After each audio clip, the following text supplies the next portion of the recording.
Musi పునరుజ్జీవ project మొదటి దశకు అనుమతిస్తూ ప్రభుత్వం ఉత్తర్వులు జారీ చేసింది. 7,345 కోట్ల రూపాయలతో జోన్ 1 పనులు చేపట్టేందుకు ప్రభుత్వం అనుమతిచ్చింది.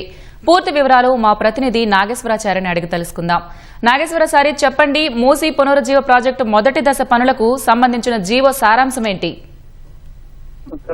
జీవో ద్వారా మూసీ పునరుజ్జీవ ప్రాజెక్టులో మరో కీలక ముందడుగు పడినట్లే ఈ ప్రాజెక్టు సంబంధించిన పనులు ప్రారంభించడానికి రాష్ట్ర ప్రభుత్వం అధికారికంగా పరిపాలన అనుమతులు మంజూరు చేసింది. ఇటీవల కేబినెట్ లోనే దీనికి సంబంధించి నిర్ణయం తీసుకున్నారు. కేబినెట్ నిర్ణయాలకు అనుగుణంగా metropolitan area and urban development శాఖ ప్రత్యేక ప్రధాన కార్యదర్శి జయేష్ రంజన్ ఇవాళ జీవో జారీ చేశారు. మొత్తం మూసీ పునరుజ్జీవ ప్రాజెక్టులను సంబంధించి ప్రభుత్వం గత కొంతకాలంగా ప్రణాళికలు చేస్తుంది. ఇప్పటికీ మురికి కూపంగా మారిన మూసీ నదిని పూర్తి స్థాయిలో పునరుజ్జీవించడంతో పాటు పరివాహకంలో పర్యావరణాన్ని, రవాణాను ఆర్థికంగా అభివృద్ధి చేయాలనేది ప్రభుత్వం యొక్క ప్రధాన లక్ష్యం.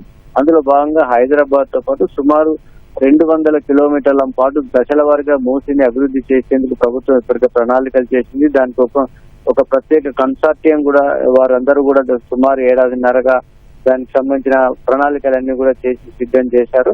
అందులో భాగంగా మొదటి దశ ప్రాజెక్ట్ లో జోన్ 1 లో 21 కిలోమీటర్ల పాటు అభివృద్ధి చేయడానికి 7,345 కోట్ల రూపాయలతో ఈ పనులు చేపట్టడానికి Musi river front development corporation కు రాష్ట్ర ప్రభుత్వం గ్రీన్ సిగ్నల్ ఇచ్చింది.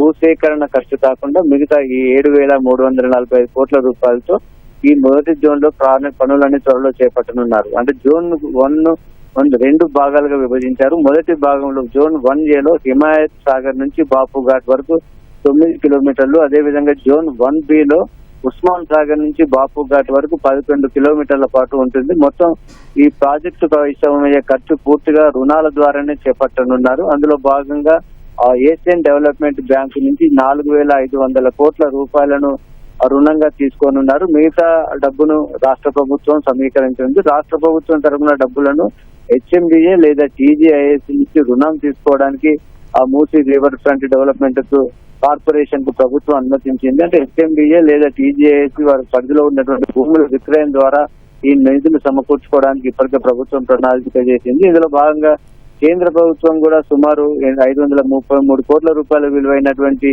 88 ఎకరాలను కూడా ఇప్పటికే ఇవ్వడానికి అంగీకరించిన నేపథ్యంలో వీటికి సంబంధించిన ఏర్పాట్లన్నీ కూడా చకచకా సాగుతున్నాయి.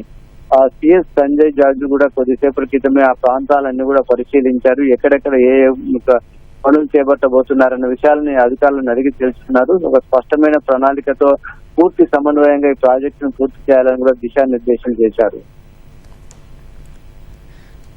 ధన్యవాదాలు నాగేశ్వరాచారి.